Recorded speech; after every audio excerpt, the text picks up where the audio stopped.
समाधान झालेलं आहे का? बाकी ग्रामस्थांना तुम्ही काय आव्हान सीएम साहेबांनी सांगितले, आम्ही सीएम साहेबांनी सांगितले कठोरातली कठोर शिक्षा मिळाली।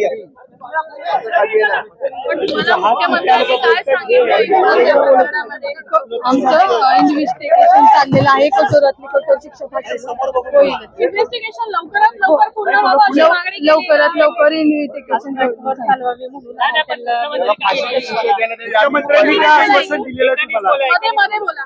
मुख्यमंत्र्यांनी तुम्ही आज भेट घेतली, काय आश्वासन दिलं तुम्हाला? मुख्यमंत्र्यांनी सांगितले की गुन्हे करून मुख्यमंत्र्यांनी फास्ट ट्रॅकवर केस चालवणार आहेत आणि कॅपिटल पनिशमेंटचं आश्वासन दिलेलं आहे आणि लवकरात लवकर पीडितेच्या कुटुंबाला न्याय द्यायचा आहे आणि कुटुंबाला न्याय देऊन जी बालिका आहे, आमची जी नात आहे, जिचा आज अत्याचार झालेला आहे, तिच्या कुटुंबाला आर्थिक मदत मिळवून देण्याचं सुद्धा आम्हाला मुख्यमंत्र्यांनी आश्वासन दिलेलं आहे। आणि त्यापेक्षाही महाराष्ट्रात ही घटना वारंवार पुन्हा घडू नये यासाठी काय प्रयत्न करता येतील ते जास्तीत जास्त प्रयत्न मुख्यमंत्री साहेब करणार आहेत।